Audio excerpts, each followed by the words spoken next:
Hi guys, मैं फिर हाजिर हूँ। उस वक्त हम डिस्कस करने जा रहे हैं ड्रामा सीरियल मोहम्मा की एपिसोड 13 का प्रोमो। अगर आपने ये ड्रामा नहीं देखा तो ये ड्रामा सबा कमर इसमें लीड रोल प्ले कर रही हैं और बाकी 4-5 हीरो हैं। You can go and watch it. शुरू के 10 एपिसोड मेरे लिहाज से बहुत स्ट्रॉन्ग थी, बहुत out of the box kind of topic था। एक औरत है जो कि अकेली रहती है और उसका हस्बैंड जेल में है और वो जो है अपने मकान के नीचे वाले पोर्शन को किराए में देती है यंग कपल्स को। फिर उनके जो मेल्स जो हैं हस्बैंड्स को अपनी तरफ अट्रैक्ट करती है, उनको सेड्यूस करती है, उनको अपनी मोहब्बत के जाल में फंसाती है, फिर उनकी शादियां तुड़वाती है। पहले मुझे लगा था कि इसकी अपनी हैप्पी मैरिज नहीं है, ये एक बहुत ही टॉक्सिक रिलेशनशिप में रही है। तो यार ये पोस्ट ट्रॉमेटिक स्ट्रेस डिसऑर्डर की वजह से कि इसके अगर मेरा घर नहीं बसा तो मैं किसी का और का भी नहीं बसने दूंगी वाला सिनेरियो चल रहा है मामला।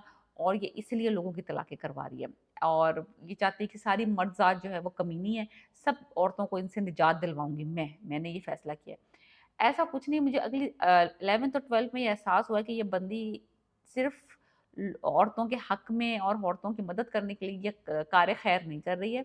ये एक्चुअली इंजॉय करती है मर्दों की अटेंशन को। वो उसकी तारीफ करते हैं, वो इसके आगे पीछे घूमते हैं, इसके लिए लड़ाइयाँ लड़ते हैं, इसके खातिर खून रेजी पे उतर आते हैं, इसके ऊपर नीचे के चक्कर लगाते हैं, इसके नाज नखरे उठाते हैं। इसको इसको देख के बस दुनिया भूल जाते हैं, अपनी बीवियों से लड़ते हैं, इस पे जान लुटाने को, पैसा लुटाने को तैयार होते हैं। She likes it, she loves it and she enjoy कि वो उसकी खातिर ये सब करें। और जब वो करने को राजी हो जाते हैं, शादी करने को राजी होते हैं, अपनी बीवियां छोड़ने को राजी होते हैं, अपनी औलादें छोड़ने को राजी हो जाते हैं, ये पीछे हट जाती है। क्योंकि इसका वो जो इसको जो तस्कीन मिलती है वो उससे, जब तक कि वो इनको उस लहज पे ले आती है जब उनका सब कुछ खत्म हो चुका होता है, उसके बाद ये अट्रैक्शन लूज कर देती है उस आदमी में।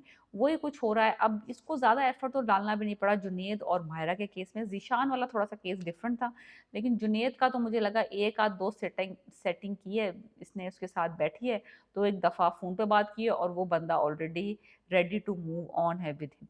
तो अगले एपिसोड में दिखाया कि वो जो माहिरा से जुनेद की लड़ाई हुई है। अब जुनेद साहब को बहाना चाहिए था अपनी बीवी से गेट रीड करने का और उसको वो बहाना मिल गया जब उसकी माँ और उसकी बीवी में लड़ाई हुई। सारा कुछ ये देख रही थी शीशे के पीछे से जहां आ रहा और बहुत इंजॉय कर रही थी क्योंकि उसको पता लगा था कि ये बंदा सिर्फ बहाना बना के अपनी बीवी से लड़ाई कर रहा है और उसकी वजह हूँ मैं।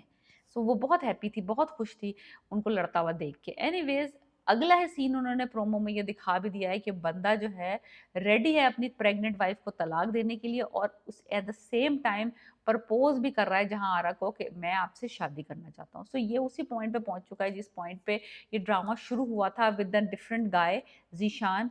और जुनेद भी वहीं पहुंच गया है जहां पे जीशान था, एट दैट एग्जैक्ट स्पॉट।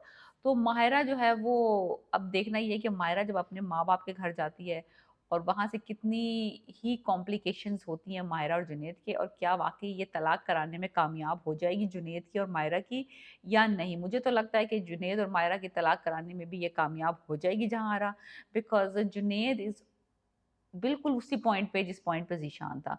और थोड़ा थोड़ा मुझे लग रहा था कि जो सरमद की कहानी और जहांरा की कहानी, इनकी शादी कैसे हुई, इनके बच्चे हैं या नहीं है, कि ये बड़ी मिस्टीरियस सी बात है कि जहांरा की माँ समझती है कि जहांरा के 3 बच्चे हैं, लेकिन जहांरा का जो फ्लैशबैक दिखाया एक डॉक्टर के साथ, उसमें पता चला कि इसका एक मिसकैरेज हुआ था और उसके बाद पता चला था कि she can not be pregnant again. तो ये 3 बच्चे जो माँ को पता है कि मेरी बेटी के हैं, वो उसको किसने बताए हैं कि जहांरा के 3 बच्चे हैं। तो ये एक थोड़ा सा मिस्टीरियस सा एलिमेंट इन्होंने डाला है कि बड़ी तजाद है जो कि माँ बाप को इसके हालात का पता है और जो एक्चुअल हालात हैं। दूसरी तरफ सरमद जो है वो जान तोड़ कोशिश कर रहा है बाहर आने की, लेकिन उस पर कत्ल का मुकदमा है। मुझे ये भी शक है कि कत्ल जो है वो उसने किया नहीं है, कत्ल जहां आरा ने करवाया है या खुद किया है और फंसवाया है अपने शोहर को। सो ये वाली सारी जो सिनेरियोज चल रहे हैं, बड़ी मिस्टीरियस सी स्टोरी चल रही थी, लेकिन मजा जो था ना, जो चस आ रही थी ड्रामे में, वो सारी स्टोरी की वजह से नहीं आ रही थी।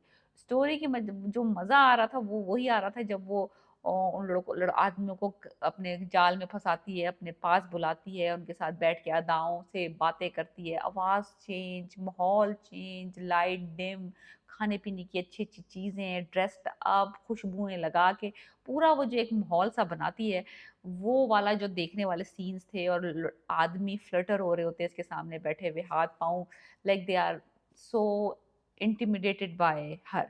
तो वो वाले सीन्स इस 2 एपिसोड्स में नहीं आए। अगली एपिसोड में एक्सपेक्ट कर रही हूँ कि जहाँ आरा के और जुनैद के वो सीन्स आएँगे, बिकॉज़ इसने पुश करना है उसको टुवर्ड्स डिवोर्स। तो ये और उसको अभी थोड़ा-सा लारे लगाएगी, जहाँ आरा जब तक कि इसकी डिवोर्स पक फाइनलाइज़ नहीं होती मायरा के साथ, तो फिर पीछे हट जाएगी। तो मुझे ये देखना है कि उस्मान मुख्तार का करैक्टर अगले एपिसोड में थोड़ा-सा और दिखाएँगे। दिखाएँगे कि ये मंगेतर्स थे, एक-दूसरे को लव करते थे और फिर क्या डिज़ास्टर हुआ कि वो उनका ब्रेकअप हुआ और उसकी शादी सरमस से हुई। तो ये अगले एपिसोड में मुझे लगता है कि थोड़ा-सा और पता चलेगा उस्मान मुख्तार वाले करैक्टर का और जहाँ आरा के बच्चों का। So let me know what do you think about my predictions and the review of this drama, and subscribe my channel.